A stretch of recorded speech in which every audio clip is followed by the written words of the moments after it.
माझं रस्त्याच्या बाबतीत जे काल महापालिका आयुक्तांना जी नोटीस बजावण्यात आलेली, ती आर्थिक गुन्हे शाखेकडून बजावण्यात आलेली. साधारण 3-4 महिन्यापूर्वी आपण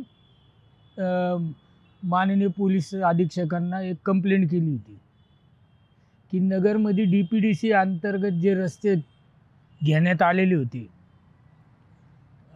खासदारांनी सुचवले होते आणि पालकमंत्र्यांचं त्याला संमती होती. त्याचे निधीसुद्धा ट्रान्सफर झाले. काही रस्ते करण्यात आले, बगलबच्च्यांना देण्यात आले ते रस्ते. ज्यांना काही धचं मा कळत नाही अशा लोकांना ते रस्त्यांचे कामं देण्यात आली. त्यांनी ते रस्ते कोणाकडून करून घेतले काय ते माहीत नाही.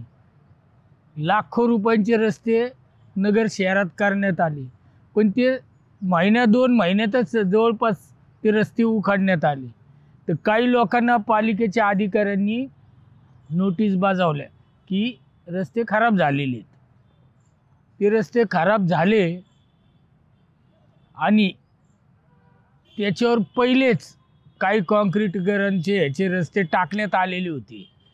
ते रस्ता समजा 100 मीटरचा आहे एक रस्ता, तर 25-30 मीटरलीच त्याला निधी उपलब्ध करून देण्यात आला. 50 मीटर निधी, तो अर्धा रस्ता तसाच राहिला. आणि त्याच्यावर परत ते रस्ते झालेले खराब, त्याच्यात परत आता मोठ्या प्रमाणात निधी उपलब्ध झालेला होता. काही ठिकाणी काँक्रीटीकरणचा निधी होता. मग हे असे अर्धवट रस्ते त्यांनी करून ठेवले, ते सगळे खराब झाले. जेवढे रस्ते झाले होते तेवढे पालिकेच्या अधिकाऱ्यांनी त्यांना नोटीस बजावल्या, पण तोपर्यंत काही लोकांचे बिलं अदा झालेली होते. आता अदा झालेले आहेत तर त्याचं करणार कोण? म्हणून आपण जी कंप्लेंट तिथं केली, तर त्याच्यात आर्थिक गुन्हे शाखेने बरंचसं त्याच्यात तपास केला आणि महापालिकेकडून आता अहवाल मागवला आहे. फौजदारी स्वरूपाचा गुन्हा आहे तो. त्याच्यामुळे त्या ठेकेदारांवर, ते संबंधित अधिकाऱ्यांवर गुन्हे दाखल करण्यात यावे. विखेंनी जे रस्ते सुचवले ती त्यांचे बगलबच्च्यांना दिले, ज्यांना काही कळतच नाही. आणि महापालिकेचं किंवा सरकारचं लाखो करोडो रुपयाचं नुकसान केलं त्यांनी. तर मग याची जबाबदारी तर कुणी ना कुणी घेतली पाहिजे ना. महापालिकेने घ्यावा. ती संबंधित ज्यांनी रस्त्याचे कामं सुचवले त्यांच्यावर गुन्हे दाखल करावे.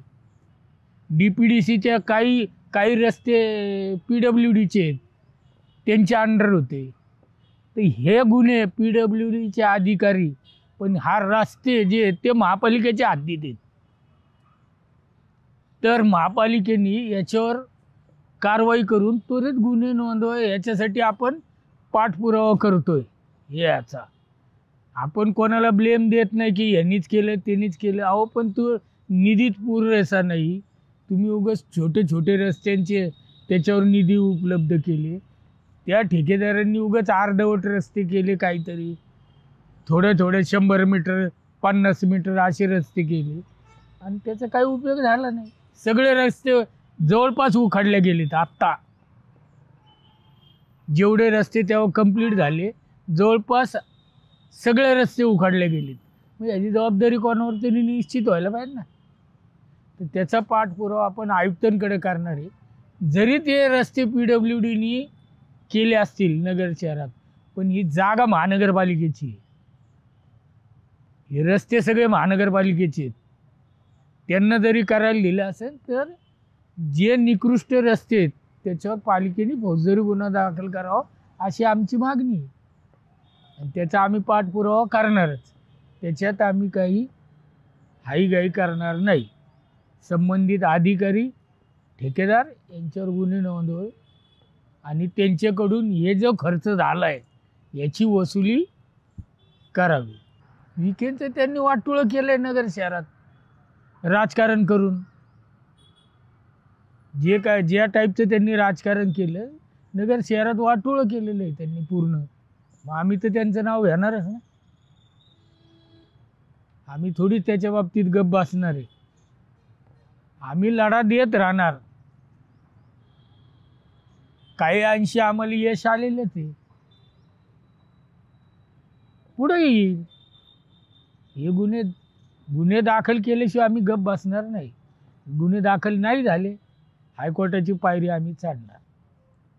कॉंग्रॅच्युलेशन्स वहिनी, बाळ झाल्याबद्दल. पण मी ऐकलंय डिलिव्हरी फार क्रिटिकल होती. आता ठीक आहे ना सगळं? अगं होता थोडा प्रॉब्लेम, पण स्त्रियांच्या आरोग्याची संपूर्ण काळजी घेणारं मातृसेवा होतं ना साथीला. सगळं सुरळीत झालं. किशोर वयापासून ते रजोनिवृत्तीपर्यंत स्त्रीच्या आरोग्याची संपूर्ण काळजी घेणारं अहमदनगर मधील पहिलं स्त्री रुग्णालय Matruseva women's hospital obstetric ICU. किशोरवयीन आणि विवाहपूर्व समुपदेशन, गरोदर माता तपासणी आणि प्रसूती, पहिल्या सिझेरियन नंतर नॉर्मल डिलिव्हरीची सोय. मातृसेवा विमेन्स हॉस्पिटल, सक्कर चौक, नवीन टिळक रोड, अहमदनगर. फोन 9850 20 0017.